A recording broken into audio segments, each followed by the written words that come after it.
I have a question. If we put a landline in here, would it be a red phone or would you go like the blue gun talk phone? Bat phone. Yeah. Man, when I used to work at the radio station. An old football phone. Yes. There's probably a phone where you pick it up and it's a gun. And you're like this. No, don't. Hello?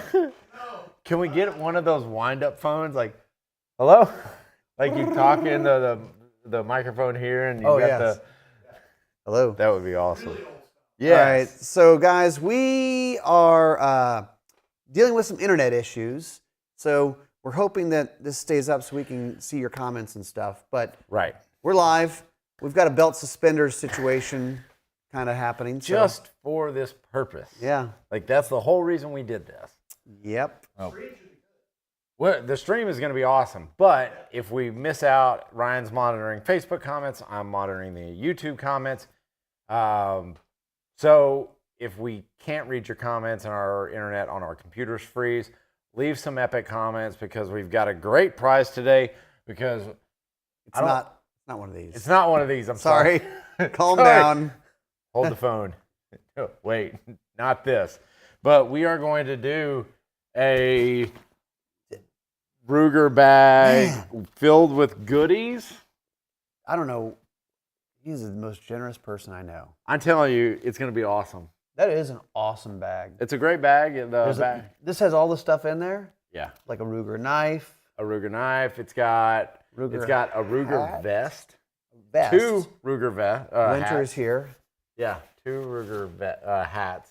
Yep. But yeah, it's got all the cool stuff. It's nice. So I was going to tell you, when I worked at the radio station, obviously you can't have a phone ringing. So when you have like caller, you're number 9, like it doesn't make any noise. It just has little blinky lights and you hit the button, right? But there was one line that was the hotline that would ring like ring while you're on the air. If that rung, that means the program director is calling you or station manager is calling you. You have to answer. And that is your... yeah. That's funny. It starts ringing, you're like, okay. Oh, crap. I'm not answering that. All right. Give us 1 second because we are going to get a thumbnail right now. Oh, yeah. So we just need a few seconds to grab their... The trick about a thumbnail Yeah. is it's got to be something to get people to click on it, right? Right. So you guys, and if you have any great ideas for thumbnails, let us know. We'd love them. You know what you click on. We know. Yeah. We're not going to do that. But I don't have the body for that. yeah. Are you ready? All right, let's do it. Thumbnail. Go. All right, that's it. That was a great one. I felt. High five. Man, way to go. Yeah. Oh, we're still frozen. That was great.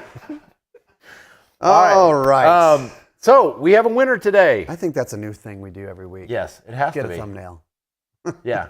Like it's like me, like you punching me in the face. And, yeah. Every week. Jeremy's here. John's here. Steven's here. Texas Huntsman. Steven. Okay. Dilworth. All right. So before we make our announcement on who won, FPD participants. Yes. Open call, Texas Huntsman. You asked like, when are we going to make that announcement? Yeah. So pretty much from roughly early December through the spring, we're going to be filming a whole new batch of episodes. And we're going to need a lot of good guys, maybe some bad guys, some role players, all kinds of stuff. Yeah, so we need a lot of people to answer the call. Just shoot me. Just shoot me. I mean, that's what it is. That's what happen. FPD is. That's going to happen. Just shoot me. That's basically this is a new show called Let's Shoot KJ. Yeah, FPD. You get to shoot KJ. That's the intro. Our new intro for the show this season should just be KJ getting shot. But no, email me kj@guntalk.com if you have any interest, and I'll send you some dates and stuff like that. It is important. It is training. But it is important to get that force on force, that instant kind of what happens, what will you do if this happens? Being put in scenarios like this is crucial. And we have had several people on our channels asking when are more FPD episodes coming. Yeah. We have a bunch that we're editing right now, and they'll be out soon. So we've already got 9 episodes in the bank, so we're going to be rolling out a lot more, which gives us episodes pretty much throughout the entire year. So it'll be exciting times. But make sure you email kj@guntalk.com if you have an interest. Our winner this week, drum roll, Ronald Davis. You win it. Quite a preset. Drum roll. Oh, no, he is a drummer. Right. Ronald Davis, I got your address. I'm sending it in the mail today. So It's weird that you have his address. I know, right? And you know KJ what? has all of your addresses. We're a part of the Borg. super sneaker. So Or a super creeper online, maybe. So are we going to talk about that? Are we going to talk about this? thumbnail. Okay. All right. Now I can get rid of this now because we're going to switch over to the other camera and we're going to like take a look. There is new guns, gear, everything else launching daily. We've got a video that just launched this week on this firearm. This is the first time I've got to mess with it because I was out of town when it came in. All right. New from Smith & Wesson is the Equalizer. And it looks like, oh geez, how dark is our background? Sorry guys. It looks like a semi-automatic polymer pistol because Right here. That's the business. So what do you need to know about this gun? Well, the first thing... What do you like about it, KJ? Okay, just messing with it. I have not shot it yet. I think that needs to be voiced. I will be shooting this gun. Why don't we do it today? We have a shooting range here. I know we do, but I've got a lot of stuff to do. That's the problem. We have ammo. It's like you get a new hunting lease and you can never go. It's just like that. Like it's like right down the road and you never get to go. That's what I keep saying. I feel like the guy who built the pool and I just look at the pool. I don't go swimming in the pool. That's it. Well, what I initially noticed about it is the grip's a little wider. I like that because I've got bigger hands. Longer from front to back or wider? Front to back. Okay. Which I do like. It is a girthy grip. Comes with 10, 13, and 15 round magazines, which is 3 awesome. magazines. That's nice. So if you're looking at like carry options as far as how you carry and everything else, like man, you could throw a flush fit magazine in there and have a 13, 15 round with you, or just carry the 15. Difference. Let's look at this. Yeah. So this is flush fit, obviously shortest way to carry. And then if you're like, I don't care about concealability. Yeah, I mean, I like to wear dusters. Or let's say you're going to take a Chris Sereno class that. Yeah, absolutely. Make it a range gun. You can make this a range gun, which I can appreciate because then you can take your range gun, your carry gun, they're all the same, and you get a real good feel for it. So this is obviously 9mm, has the grip safety. So when you see that, you go, oh, wait a minute. So it has kind of some elements, some tech from the Shield EZ, that EZ platform that they put into this. The slide is like really easy to run. Correct. Yep. So that's nice. And I will say people were weird about grip safeties. I mostly like them. This one I haven't found to give me any problems. You just, let's see, if you grip it. Grip it and rip it, right? Grip it and rip it, like John Daly said. That's the thing. Chris Sereno shot it, really liked it. I will say this. Okay. Feel the trigger. Yes. Feel the trigger. We're clear. I know, I just can't help it. You gotta keep checking it. It's a pretty good trigger. You get to the wall quick. There's not a lot of take up.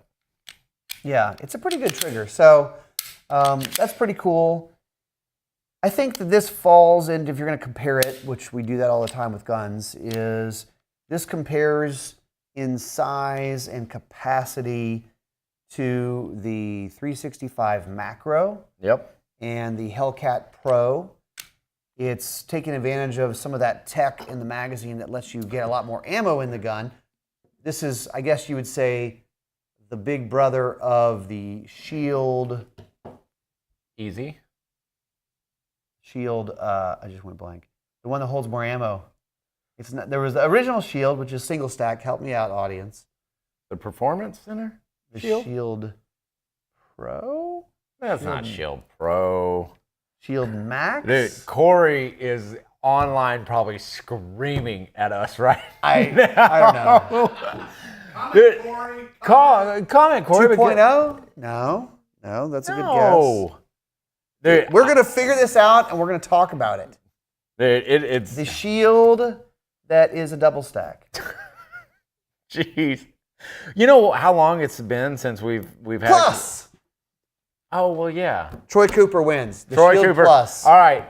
Hey, Troy, if you're watching, He's thank on you Facebook. so much for saving our bacon. Sorry, Sean. Troy Email got to me it first. at kj@guntalk.com. I'm going to send you a special prize for saving our bacon. And I'm sorry, Smith & Wesson. Shield Plus. Shield Plus. Yes. So the Shield Plus. How is this different from a Shield Plus?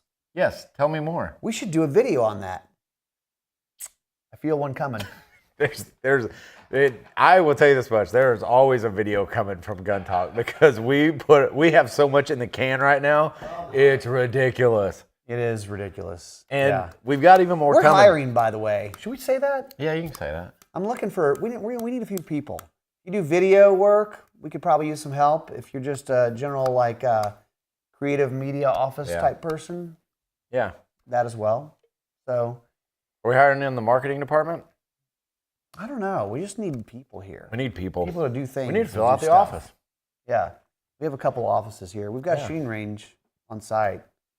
And there, I bet people are like, where can I send my send it to him? Yeah. Send it to our info at Gun Talk, right? Yeah, info at Gun Talk. Yeah. A lot of new products launching. One of them is the Timney Triggers HK MP5 two-stage trigger, which is really cool. We're going to get one of those in, I hope. Yes. But we've got that coming in. What? Nope, why are you grinning? I want to see it. I can't read the comment, but I'll tell you later. Oh, come on. Who's it from? Stephen Dilworth. I'm not really sure what it means, but it's funny. All right, tell me later. But anyway, it's a cool pumpkin, but like the grip safety. Mm-hmm. Cool. Oh, that's funny. So some of the other stuff that's launching now, Born Primitive. It's a clothing line, but they kind of launched into the hunting markets. I've ordered a couple things from them, so I'm gonna give it a try. They're more the hunting solids. I know you guys have probably heard me talk about that. This is hunting nerd world, by the way. I like wearing solid colors. I don't really like wearing all the fancy camos and stuff like that. You're wearing a camo hat right now. I am. But I did do a Gun Talk Hunt podcast, so it's kind of like, okay, I'll just throw it on. While smoking a cigarette. That's it. That's it. You're wearing red flannel, smoking a cigarette, kill all the deer. We're kind of just backtracking now. And now they're like, oh, you got to have the ozone and you got to have the right camo. No. Not really. Stay still.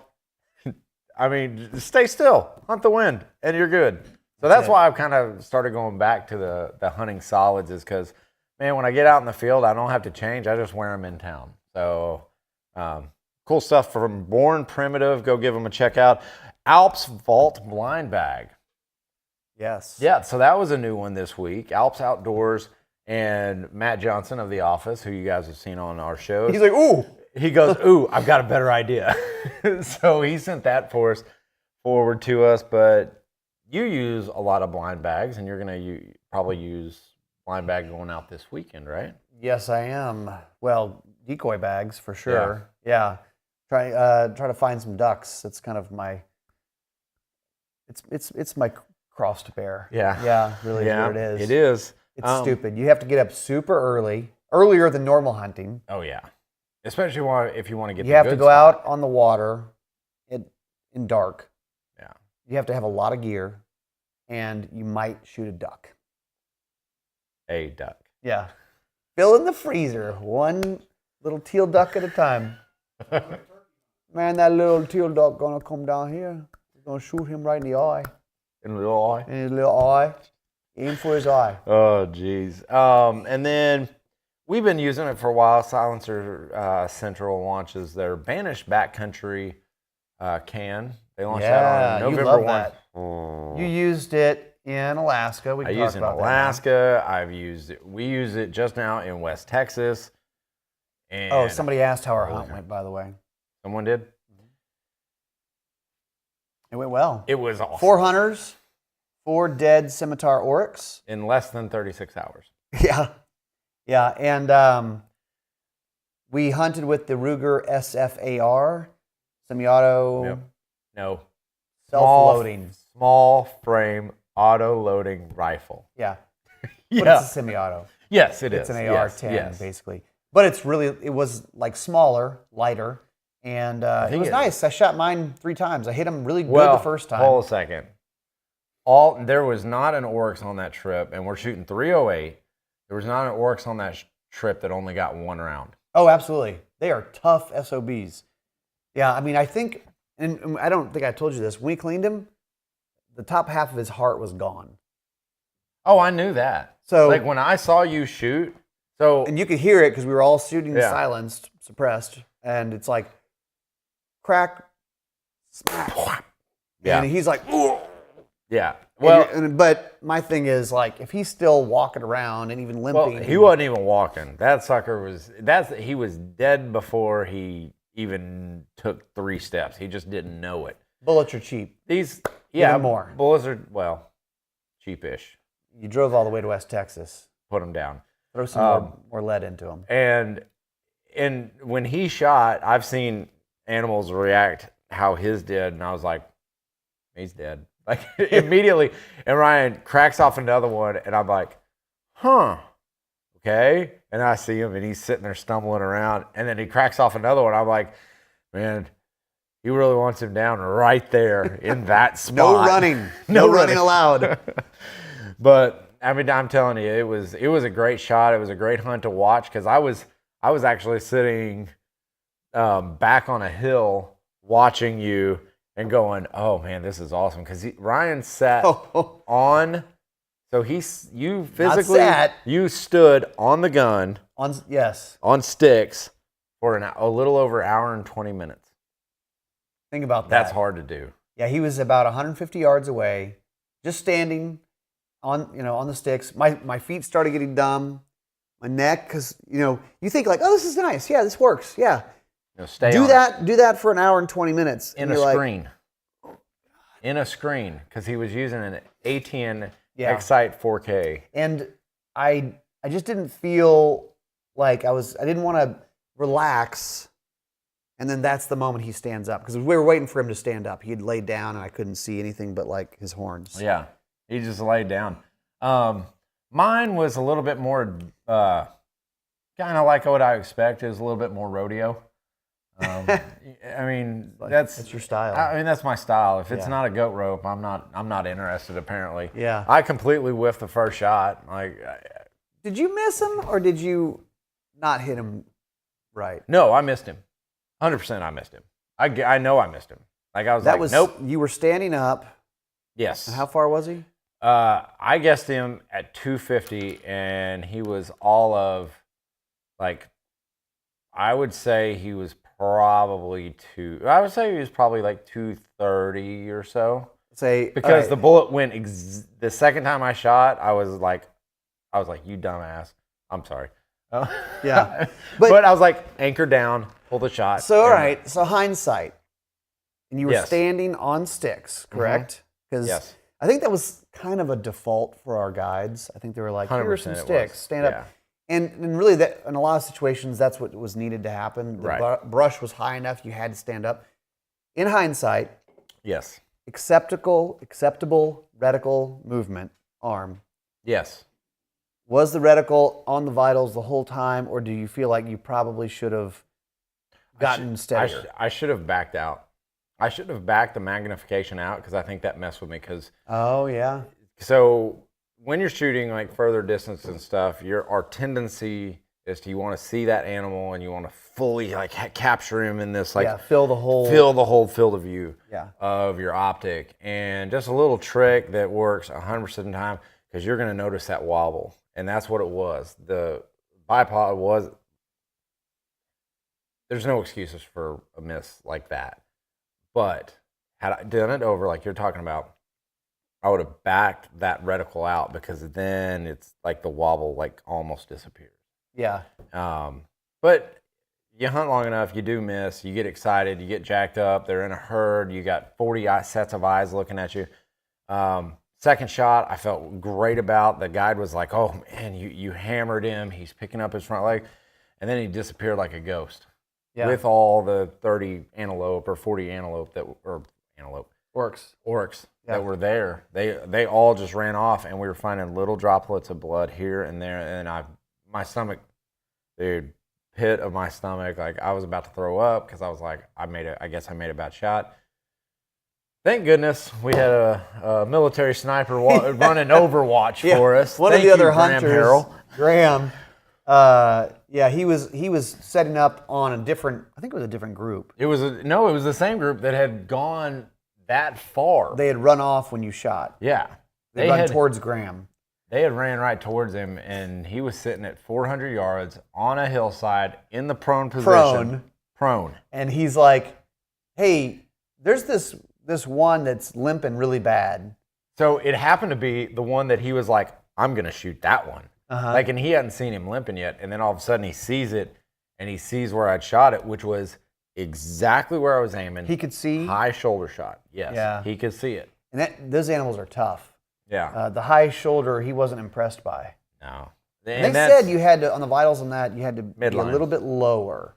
Midline. And because it was like at 250, shooting at 308, I aimed just a touch higher than midline, and it hit exactly where I was aiming. Does that a lot. Yep. Yeah. Yep. I think those were sighted in for 200. So they call over and said, hey, he's limping. Do you want? And I said, yes, shoot. And if I had to make that call again, I would 100% say, yes, shoot him to get him down.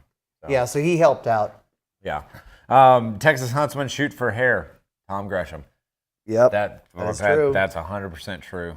That is 100% true. And Jeremy Alleman says, well, they never run towards the truck, so added perforations are a good idea. Yeah, I should have just shoot. Come on, towards the road, towards the. This was something cool though.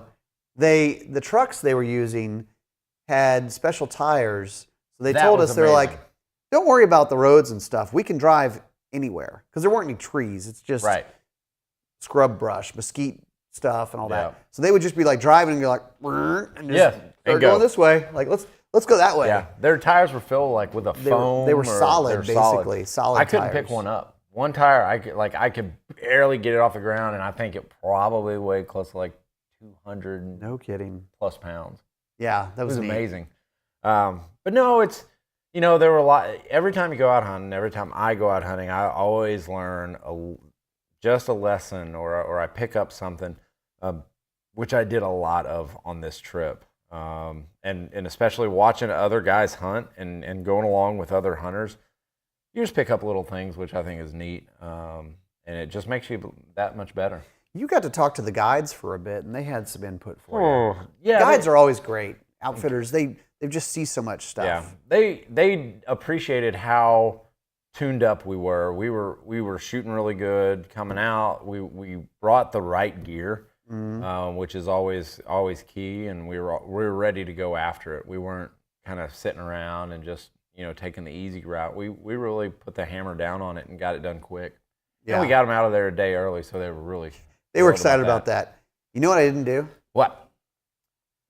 This Gun Talk Live is brought to you by Timney, Colt, and KelTec. We love you. Totally forgot about that. Timney has a new trigger for the HK MP5, SP5. 2-stage. Springfield Armory. Oh, Prodigy. I think you have to talk about that. We talked about that on the Gun Talk Nation podcast with Chris Reno. He took the Prodigy out to a competition. Yeah, that's right. Just like out of the box, and really liked the way it shot. And he did really well at that. Yeah, he did well, although he didn't win it. So I mean, come on. Ruger Max 9. Ruger Max 9 is, I feel like this is one of those guns. It fits into the category of a Hellcat, of a 365, small, holds 12 plus 1 or 10 plus 1, optics ready. But it's like flying under the radar for some reason. Yeah. And a lot of people love Ruger guns. It's always quality. It's always affordable. Affordable is a subjective thing, but I mean, it's affordable, but it's functional. I mean, especially for as many people as have entered our family. Yep. All the new folks coming in, that's a great gun to take on long range. Sig Sauer, something I was talking about to somebody the other day is Sig has an e-store, guys. Yeah. So you can get ammo at Sig's website. That was like a secret weapon when you couldn't find ammo. You'd go to the gun company's website and buy ammo. They also have cool Sig branded stuff. They have like Sig bar stools, Sig hat shirts, all that. So check them out. Sierra Bullets. Yeah. Sierra. So they've got some outdoor master ammo, which is kind of cool. 185 grenades, 45 auto. It is in stock right now. Power jacket topped with Sportsmaster jacketed hollow point bullets, specially placed skives in the jacket around the tip of the bullet, provide positive, uniform, and controlled expansion. So it works. They've got bullet smiths. Here in far. Yeah. Guys who design, build the bullets, which is really talking about like hunting. Yeah. That's what delivers your intention to the target. And then we've got a giveaway going on. This is a big one. Fall black. Fall black. Giveaway. It's a pun. Get fall back. Fall. Yeah. Black. We came up with it when the clocks were turning back. Yeah. So. That's right. Michael voices it. VO voice actor Michael over there doing our giveaway spot this month. What are they going to win? So Daniel Defense DD4 R3 rifle. This is winner take all. They also get 3. Count them 3. Franklin Armory binary triggers. In German, it's 3. Not 3. No, 3. That's how they do in Germany. Okay. I just remember in Inglourious Bastards, he got screwed over. That's where I got that from. Okay. And then they get an A10 Thor 4. That's thermal. All right. So you get, that's like, I don't know what that is. That's like $4,000, for the optic. It's really expensive. It's a lot of stuff, guys. Yeah. It's a big prize pack. So go over to guntalk.com/win and you'll be entered. Yeah. It's really that easy. Well, what do we got? Are we going to be live? Yeah, we're going to be live next week. Yep. So, and then we take a break for Thanksgiving, and then we'll be back the following week, hopefully with lots of hunting stories. He's going to bring himself and his daughter out, and we're going to get them on a deer. Hope so. I hope so. We should go out and shoot that. We should, but I've got priors. Whatever. I'm going to go shoot. He's going to go shoot. All right, guys. That's it for us. We will see you next time on Gun Talk Nation. Thumbnail! Thanks for watching Gun Talk Live. For more great gun content, subscribe to our YouTube, Facebook, Instagram, and Twitter pages. You can always watch the Gun Talk channels on Roku, Apple TV, and Amazon. And of course, you can always find us at guntalk.com. Thanks for watching.